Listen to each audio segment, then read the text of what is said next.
Howdy, hi. Hopefully you can hear me. The sound is going to be on and off. That loud noise that you hear in the background is the sound of my roommate using a flamethrower. She's clearing out some of these old plants, I guess, around the house. I don't know how to use one, so she's doing that work. That's what that sound is, on and off. I hope that you're doing well. I hope that you're doing well. I hope that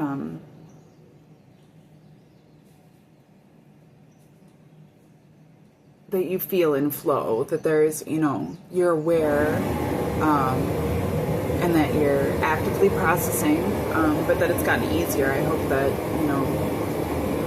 the work that you've been doing for yourself, for others, just in the world in general, that you are able really to see the benefits of that, and in a way that maybe allows you to see what more can be done or what different ways things need to be done, but in a way that also allows you to appreciate how far you've come, how much work you've done, how successful you are in the positions that you're in different sorts of ways. It's just important to have those types of reflections, every now and again.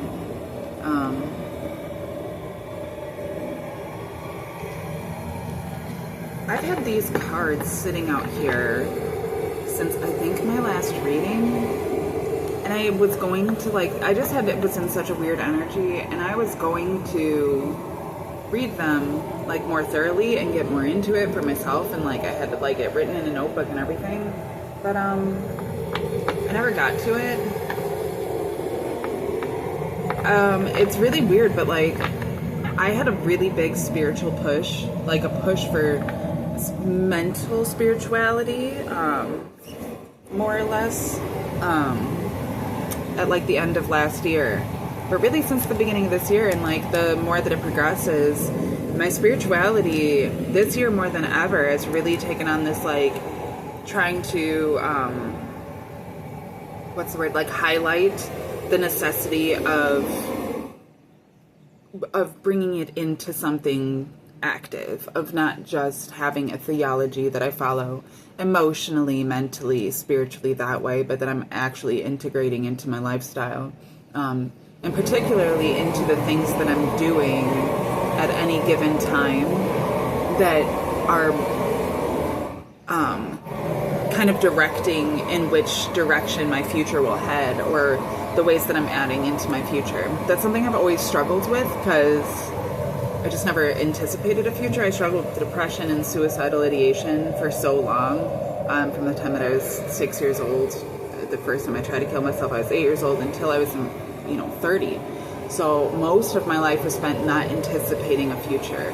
It's hard for me to kind of plan that way, years in advance, whereas I've learned to be incredibly resourceful in the moment, which is great and beneficial, but ultimately I long to be able to, and I look forward to being able to establish myself to be able to actually set goals in the future that I can work towards and accomplish. I'm already doing that. It's all been a work of faith that way. But yeah, so that's, I think it's going on there. So that's where I'm at right now. And yeah, I've just been, so it's been more physical. I haven't felt the same sort of connection to tarot lately. Is just all that it is, and I'm not going to sit there and force it, but at the same time I feel like part of that is because of opening up my energy to other people in different ways, and people, if you open yourself up to certain codependent energies, you can receive the karma that's intended for others, just through that vein of empathy. And it's the way that people vampire off of empathetic people, and oh shit, lost an arrow. They don't, I lost a nail. They don't realize it. It's not that they don't realize it. Spiritually, they do. They may be unaware of their spirituality, but that's what it is. It's like a parasitic ultimately, people will rely on your skills and abilities, and it will seem like support, but what it actually is an attempt at a energetic transference or a destiny transference. Somebody seeing the power that you have and trying to harness it for themselves through you. They're not actually the ones doing the work. You're doing all of the work. You're harnessing that energy. You're putting it out there. You're giving it to them. And, you know, there's a very specific way to read the energy of the people that you have using your energy this way. And it's hard to tell, like, if somebody's super engaging, it can be very difficult to tell. Like, if somebody's super friendly and super engaging, it can be difficult to tell if they're actually your enemy or not, or what their actual feelings about things are or not, right? Because it seems so pleasant. However, you have to know what's right for you and what's not. It doesn't matter what their intents are. It's a waste of time to even try to figure those things out. It's a blessing if those things are revealed, but ultimately, like, it doesn't really matter. What matters is what's happening and what you do with that. So, like, if somebody is, like, constantly offending you, even if they don't mean to, if you're never standing up for yourself, that's on you. You know, like, you have to learn how to set boundaries against that, because even if they're intending to, like, if they're intending to, they're not going to stop. But even if they're not intending to, like, how else are you going to protect yourself against it? They're not even intending to, and they're doing it, sort of deal, right?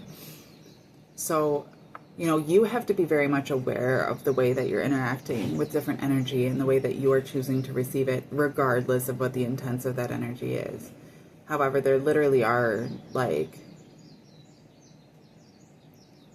there's a way that people can, it's just a jealousy. It's the spirit of jealousy, you know, envy. People being able to watch you, and they watch you with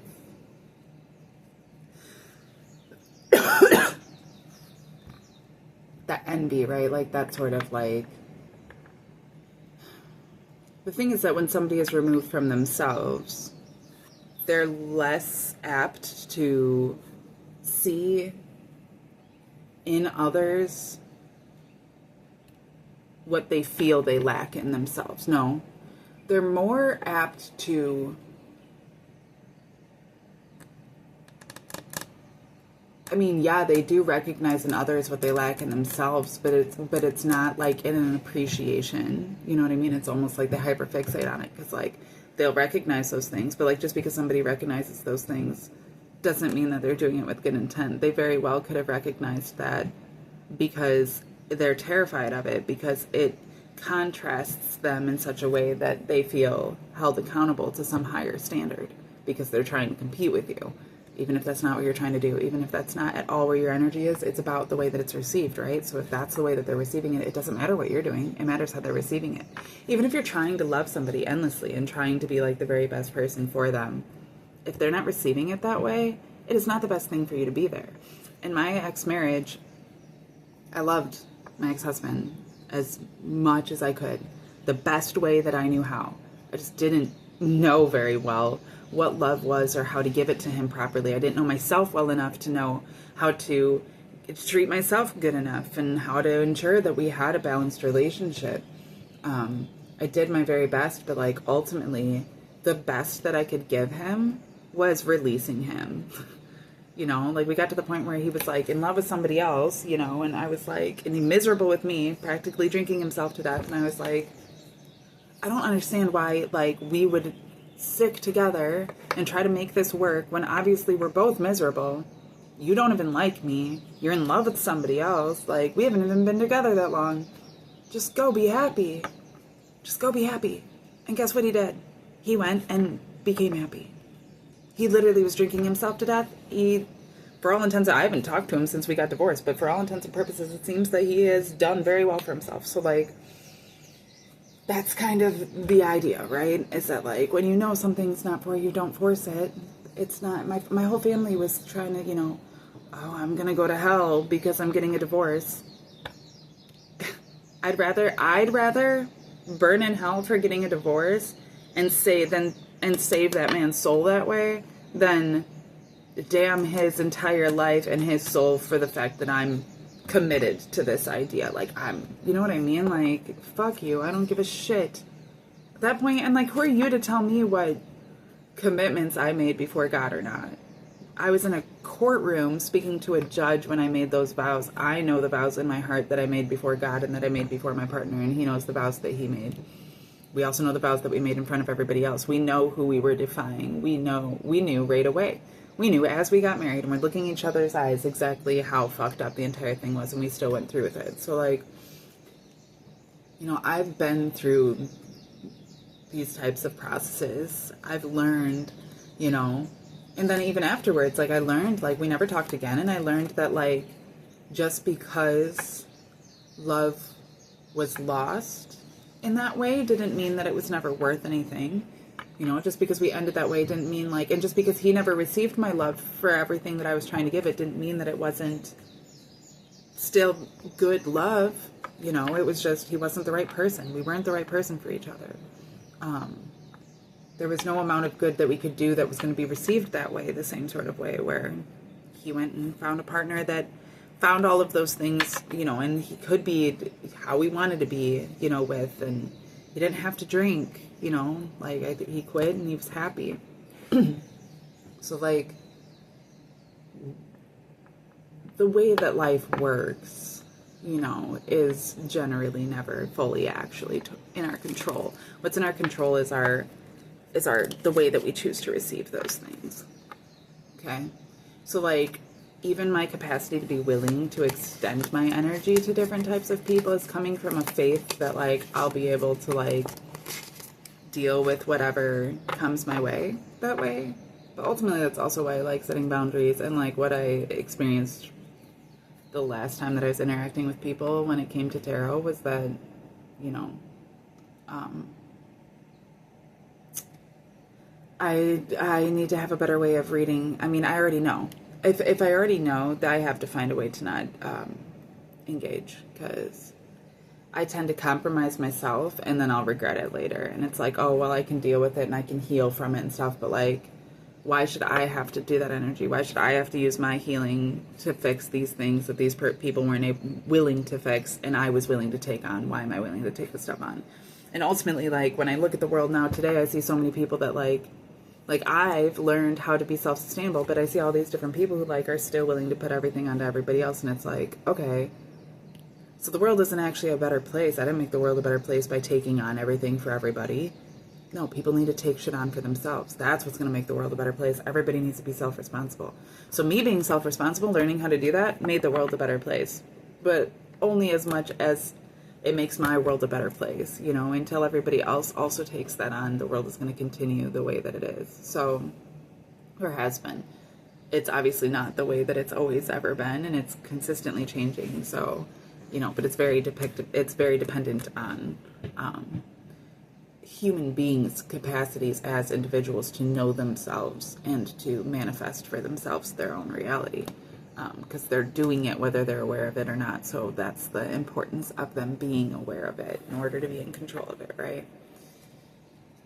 And again, because there's people that will actively try to exploit that. There's people that will see that and will say, well, that makes me nervous because I don't know what kind of information you have access to, and I'm not a person of integrity. So, but I want to portray myself to be one, and I don't want, you know, you to be ahead of me in knowing, you know, the advantages I'm trying to take of you. So I'm going to try to kind of block that. I'm going to put my energy into it and kind of try to pull it down. Misery loves company, but like it also hates being like exposed. So I'm going to do what I can to like turn it around so that I can validate the space for vulnerability that I need in order to take those advantages. So ultimately this mindset is coming from like the intent to still take advantage regardless. And that's what it's important to become aware of, is because like it took so long. I would be in these like abusive relationships that ultimately, like, it was me abusing myself through these relationships. Like, I'm not even talking about the people that I was with. I'm talking about my capacity to abuse myself or to neglect myself or compromise myself. And I would keep making those allowances, one on the, idea, the hope that those things would change, but also just ultimately, like, because I believed that that's where my value was. I believed that that was where the value of, I believed that love was inherently connected to sacrifice. I do not believe that way any longer. But with that, like, I made all of these different allowances where it's like, okay, but like, in order to show this person what love really is and how big my love really is, I'm just going to keep loving them unconditionally. Yes, I have the capacity for unconditional love. And yes, that's an incredibly powerful thing. What's even more powerful is the fact that I don't have to love you unconditionally. I choose to. And at any point in time, I can remove myself from a situation in order to not have to give myself. I am not tied down to it. So much greater than just this, like, oh, I'm so empathetic that I just have to be there for you and I'll keep letting you take advantage. So being keen, being aware, coming into ourselves, being balanced enough that we can be aware of these things so that we can, protect ourselves, hold ourselves accountable, and really reach our highest power, so that we're cultivating the realities we truly actually want to exist within. I'm just going to lay these out in a way. Hold on, this guy.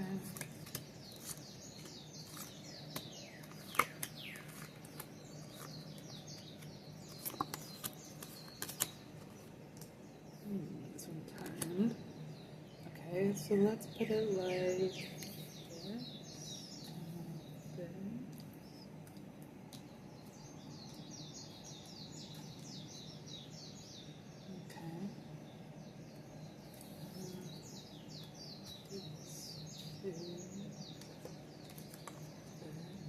I'll have to move this over.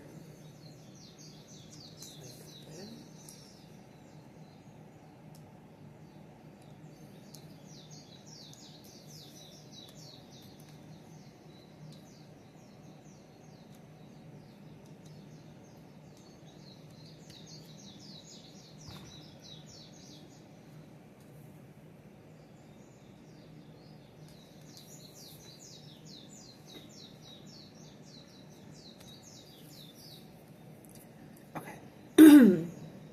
There's 3 different spreads here, so I'm going to read them separately, and I guess maybe try to bring them back together at the end. But the way that the video is set up, I'll kind of, I guess, have to move them around.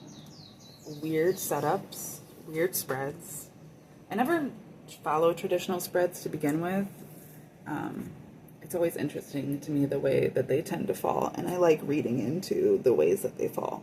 So rarely do I have, if ever, do I have a traditional spread, but they always fascinate me, like the way that they fall. Okay. And just the way that I tend to read, like just the energies that I follow and stuff when it comes to it. All right, give me just a second. Okay.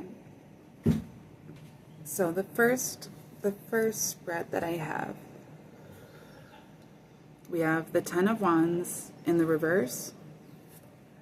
In between, we have the 10 of Wands in reverse, and we have the 8 of Swords in reverse. And in between them, we have the 3 of Wands on its side.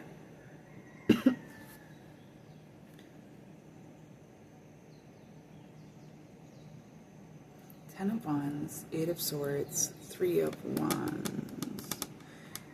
The 10 of Wands is Lord of Oppression. The 8 of Swords is Lord of Shortened Force. And the 3 of Wands is Lord of Established Strength. Okay.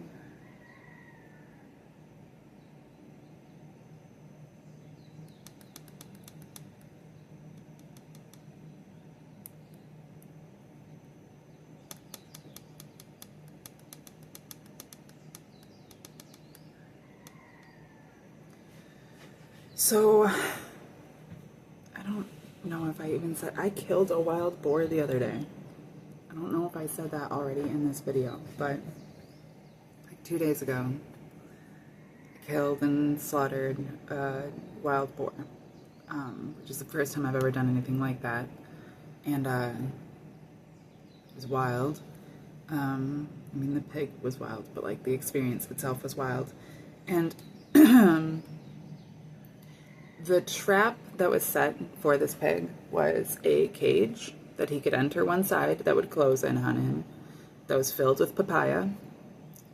And then once he got trapped in the trap, wild hogs are insanely powerful and can very easily break out of essentially any trap.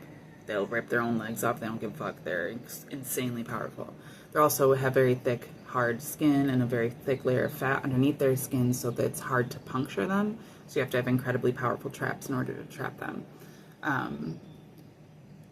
So essentially this cage is just about big enough for him for like, you know, you could fit maybe 3 pigs in there where they would kind of be able to wiggle around.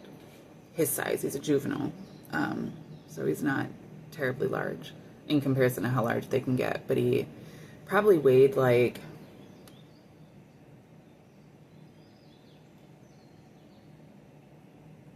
probably like 70 pounds, 65 pounds or so. I'm guessing that seems about right. I mean, I lifted his body and put it up into a thing, but like, I'm thinking that that's about how big he was.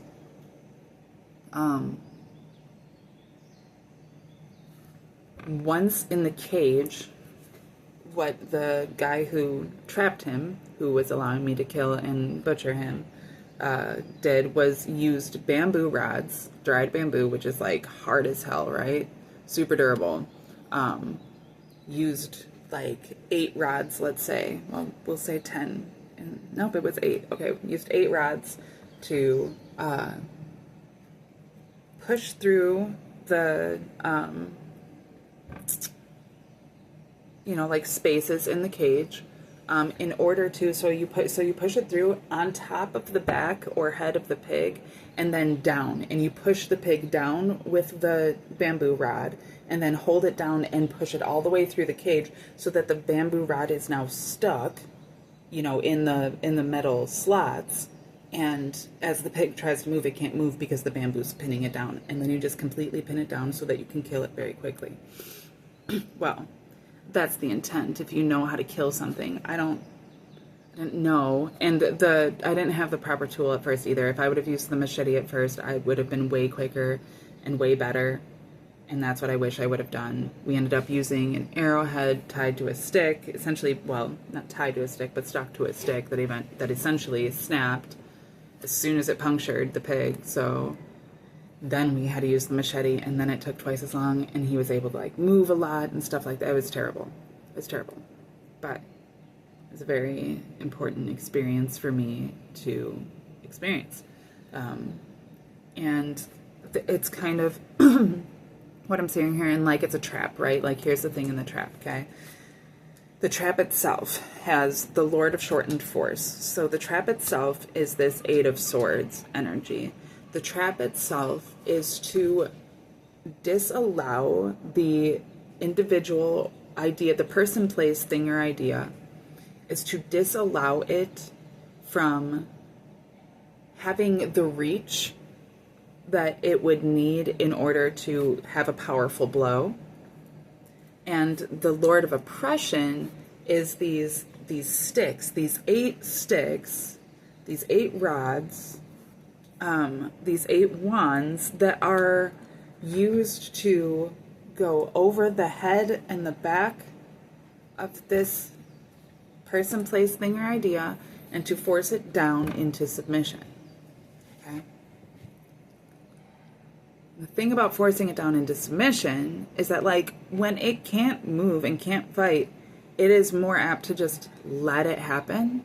And so you're able to really get, I should have just used the blade. I would have been able to really get the blade directly in between those ribs. I would have been able to feel between those ribs, get it between those ribs, directly hit the heart, puncture all the way through the heart, and then remove the blade. We could have removed the rods, the pig would have stood up. All of the adrenaline, all of the, from being able to stand up, would have forced all of the blood just to pour right out, and the pig would have dropped to the ground. Instead, it took like probably 10 minutes. Around 10 minutes. It's fucked up. It's fucked up. I've been a hospice nurse. I've watched people die. Like, it's not like actively in that little process. Like, it's not a fun process. Moments, you know, like moments of a second, like tiny, minuscule fractions of a second feel like eternity. And it's a lot. So that was an incredibly stressful situation, which obviously is not the way you want to procure meat. There was a lot to be learned. There was a lot of mistakes made. There was a lot to be learned in the experience. And that's just the way the cookie crumbles, right? That was my experience.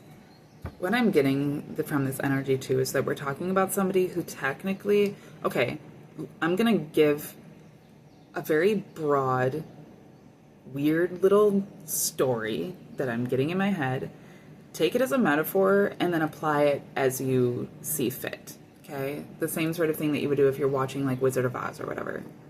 Because what I'm seeing is essentially a witch or warlock, somebody who, it doesn't really matter how old they are, but they have an old soul, and it's like wicked, right? Like they have this like they have this hagness to them. They have this wizardness to them, but like not like a fun, cool wizard. Like they have this like, you know, how I imagine Rasputin must have been to be around, which apparently the women just loved him, but that's because women are evil.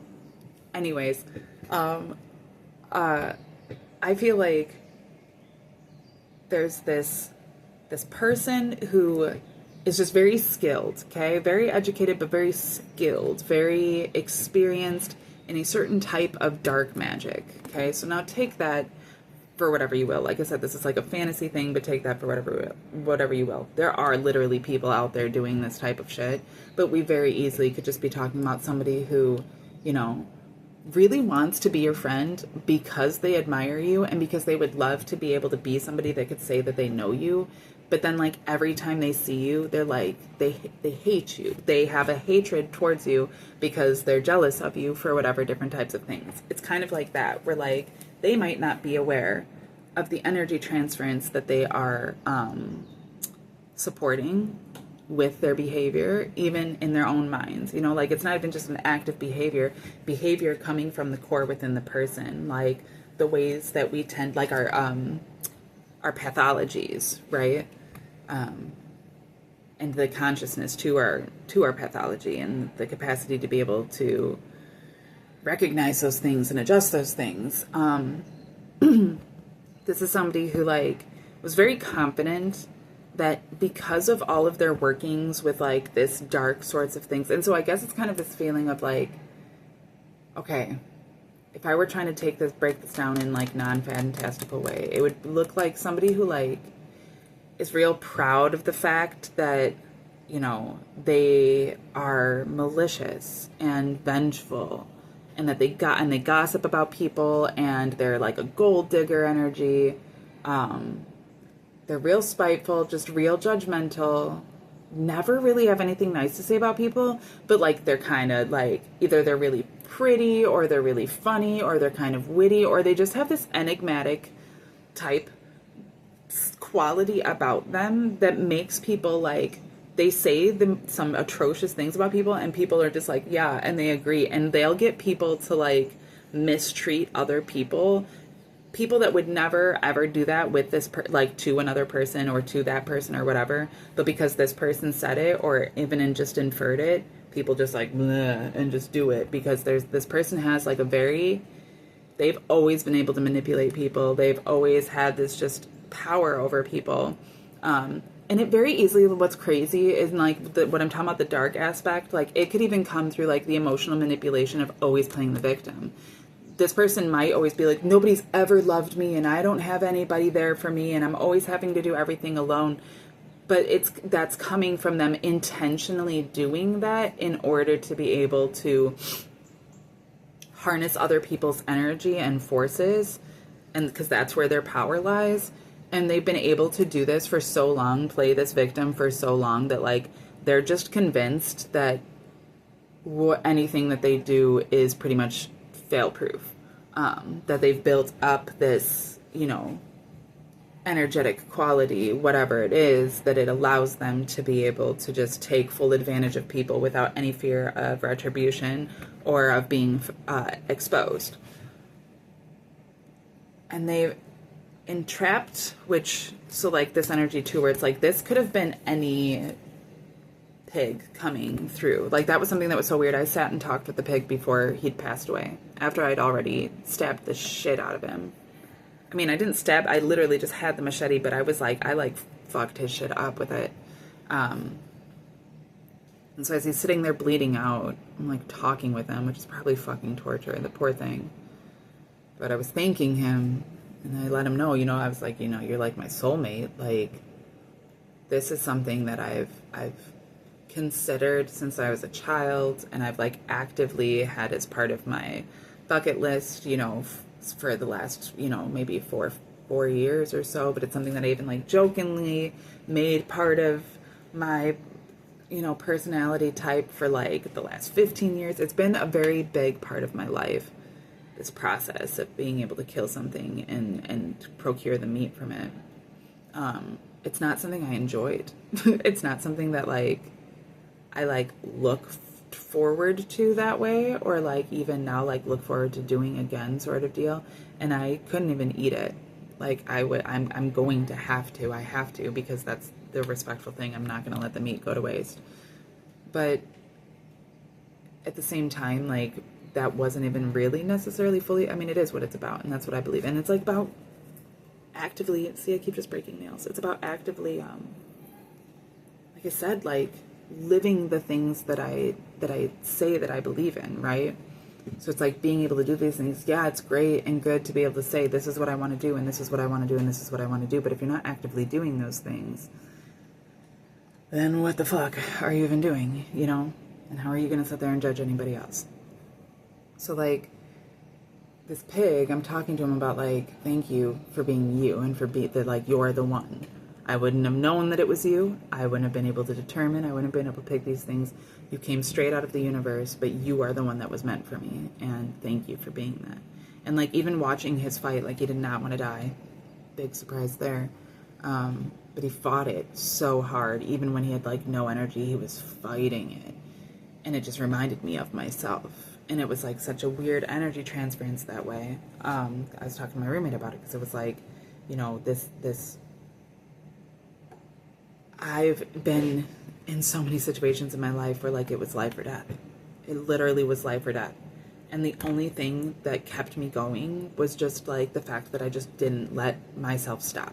I just didn't stop. I wouldn't let it take me. I wasn't going to relax. I wasn't going to do those things. I just kept pushing. Just didn't give in, you know? And like that's been my saving grace this entire time. There were times I was supposed to die. There were times that people were betting on it. There were times that there were literally people just sitting there right beside my cage just praying, like, please just fucking die. And I wouldn't do it, you know? And then, like, seeing this pig, like, give in that way and being like, it's okay and stuff, like, it was like, I totally get it. Like, I totally get it. And it just really reflected, like, highlighted more the aspect of life, like, because then it, you know, that day, like, so then I like clean the pig and I take all the meat and stuff, and then like I go home and I take a shower, and like we cook the meat. I didn't eat it, but like we cooked it, and like, you know, I'm able to like be in a home, sleep in a bed, eat food. That pig's life is gone. Nothing. Like, for me to be able to experience what I experience now, for me to be able to be where I'm at, like, it was for that purpose. I'm here for that purpose. That's what I told him too. Like, this is why I'm here, is to be able to experience this. And like, what a weird thing. And like all of this sense of control that I've always had, where it's like, no, but it should be like this, and it should be like this, and I imagine my life like this and like this and like this. Like, the universe don't give a fuck. And like, if you start just receiving more openly, you start to see that more easily, you know. You just get a call in the morning. Hey, we got a pig. You want to come kill it?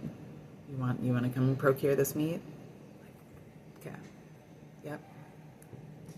That's what I've already said that I'm committed to. That's what I've already committed to. Like, yeah. You know. And then to be able to process it afterwards. So, like, where that was kind of a side note, but where I'm getting this idea is like, this could have been anyone. It's not this thing to take some sort of pride and ego in and like, oh, I'm so great and I'm so special because it's me that got to be it. This is me, like in this trap. Oh, I'm so special because I'm in this trap. Like, it's not like that. It's like, this could have been anybody that was, in that place and time or tempted by that thing. But like, because it was this one, it brought on the rest of all of this. And I'll get to however this breaks down. But that's what made this one special. It was like, this has happened all the times before. But there was just this specific one in this specific time, in this specific place. Like, these two energies have been the same thing forever. Like, the point is there. But this came in sideways, this came in like, unexpectedly, there's normally a vulnerability here. And like, this prey is normally like, you consider like it's prey, it's vulnerable. But it's like, this rabbit was like, I'm not like this, it's like a rabbit, but like the rabbit like is the one with the gun, right? There's that song. I think it's by Kendrick Lamar, but like that's the idea, is that like, it's like a wolf in sheep's clothing sort of deal.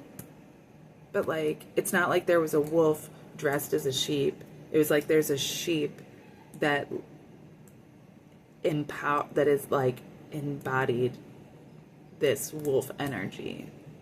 And then it took that very specific energy, like, because there's been wolves in sheep's clothing before too. There's been plenty of sheep, but there's also been wolves in sheep's clothing. This isn't a wolf in sheep's clothing. This is a sheep in sheep's clothing that behaves like a wolf, sort of idea.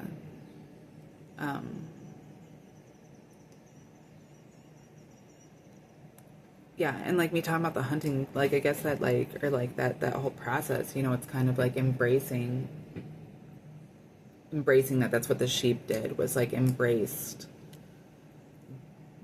the very fears that it had, the very things that were holding it back, the very things that like, it embraced those qualities and turned them into something. Like, there's a light shining out here, like it turned them into something so much greater. Okay, so I want to say, because what I'm getting now is that this energy, although this trap, like, this was a trap, this was supposed to be an end, but what it actually was like a portal to something, to this whole different type of spread.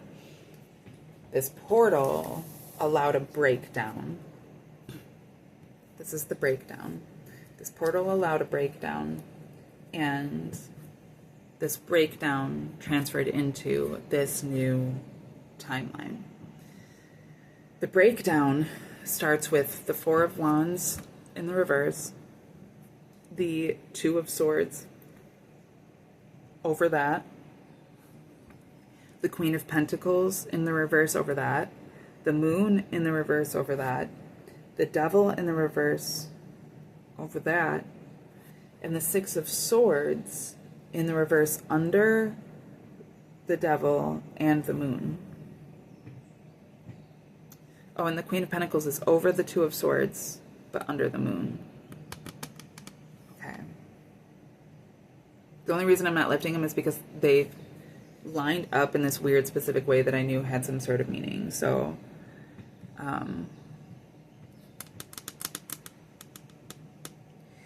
the Four of Wands is the Lord of perfected work.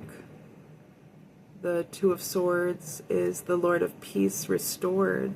The Queen of Pentacles is the Queen of the thrones of earth. The Moon is the ruler of the flux and reflux. The Devil is the Lord of the gates of matter. And the Six of Swords is the Lord of earned success. It's so interesting because all of those, aside from the devil, but even the devil in this, and the way in this depiction, and because of how occultic all of these are, it's all quite positive. Like, these are all, but they're in the reverse, okay? And we're talking about a tower. The whole depiction is a tower in the breakdown.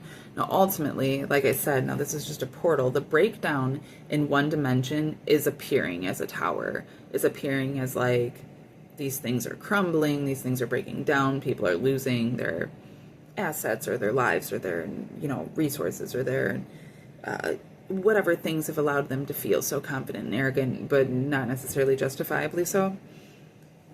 Those things are crumbling, and it seems to be a void after that to those that are in that dimension. But there's this other dimension that lays on top of it, where this portal is actually a transference into this new timeline, and it's really depictive and dependent on how a person receives these energies, right? So the Lord of, what did I say, perfected work in the reverse. Okay, so there's a humbling of one's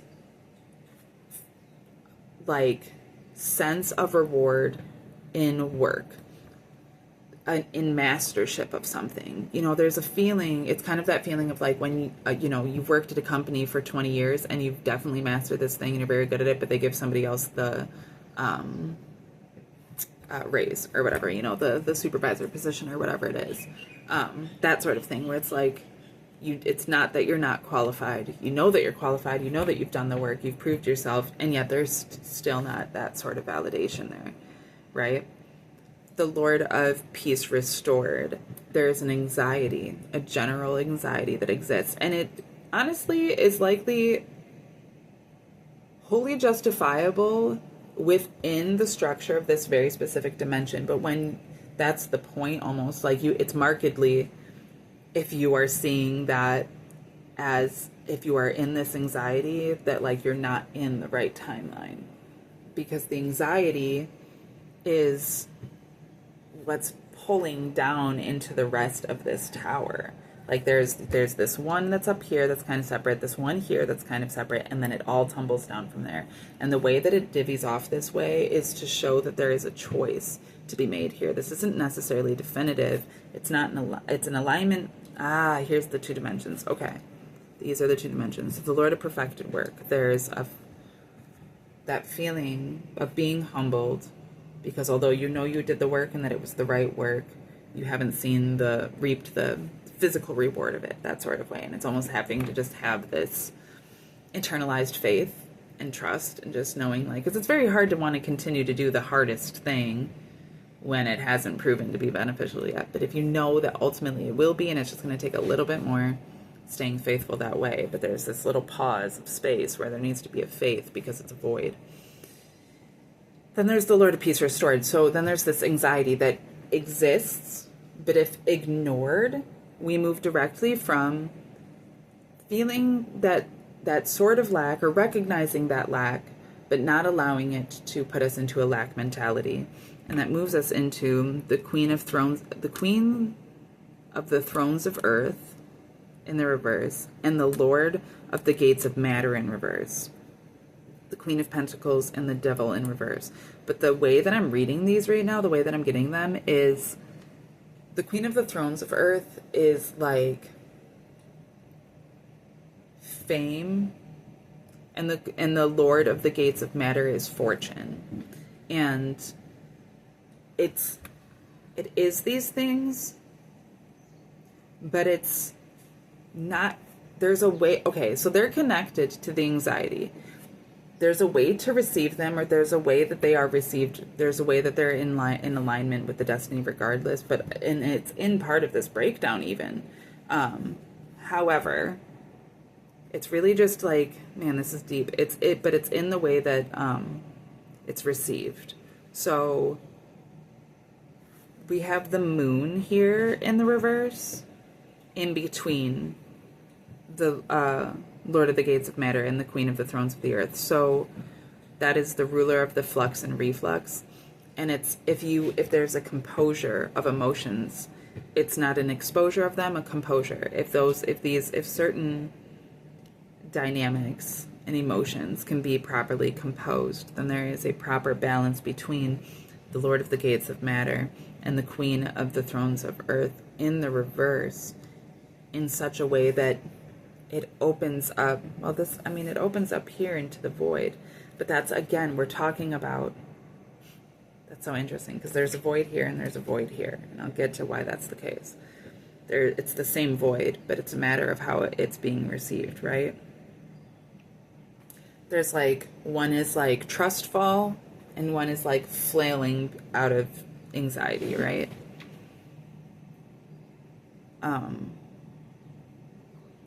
The flailing out of anxiety also comes with a sort of release of the ego attached to fame or fortune. But it also gives a shorter period of time to self-reflect, which is what allows this space for this just emotional reaction. And the emotional reaction,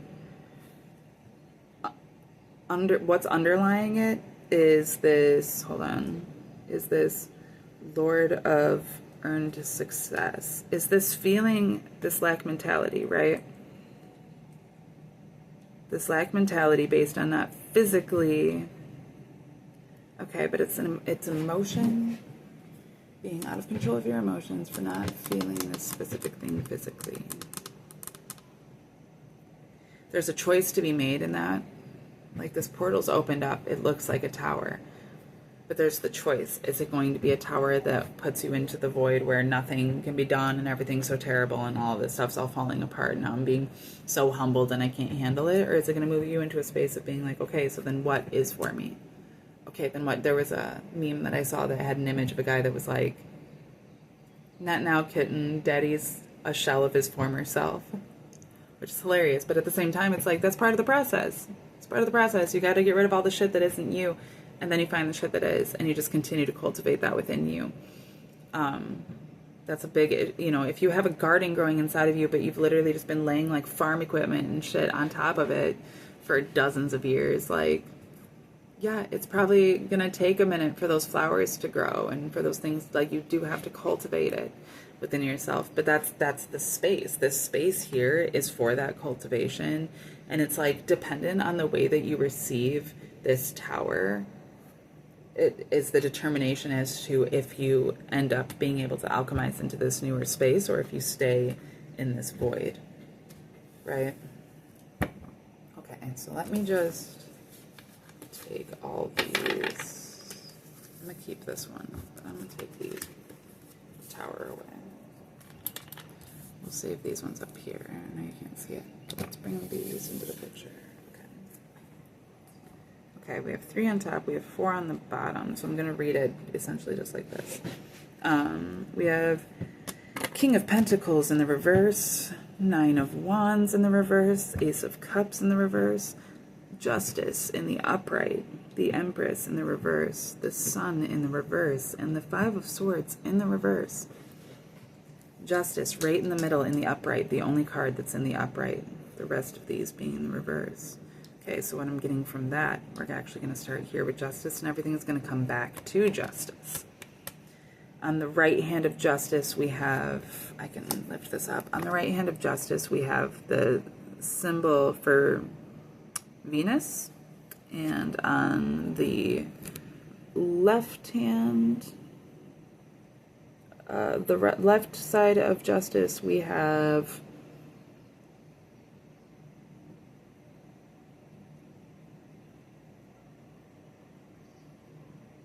I always want to say Saturn. Hold on. Because I don't think that's right. Where did I put my phone? I'm recording on it. Okay.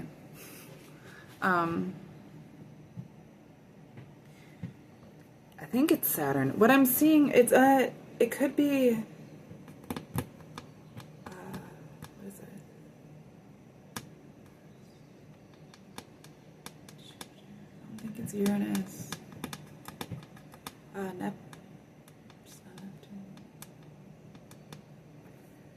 there's a balance, there's a dichotomy here. There's the feminine, the masculine, the positive, the negative, the light, the dark, the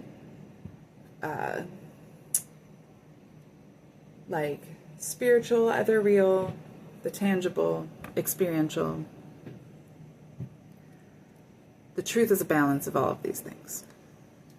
Okay, so justice up here is just really attempting to highlight the duality in every one of these cards, as well as the balance of those dichotomies.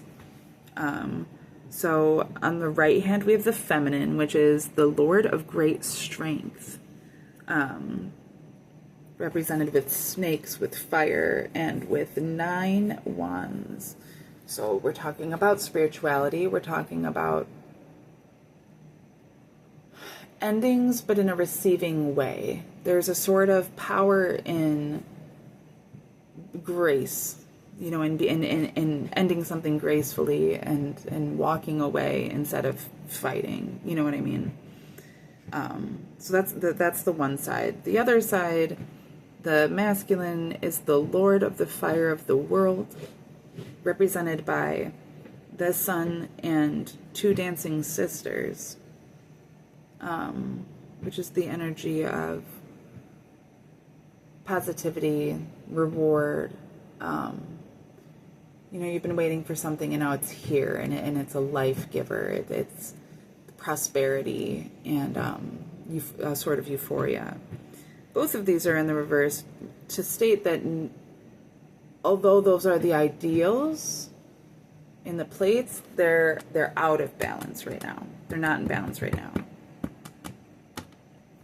The dualities of them.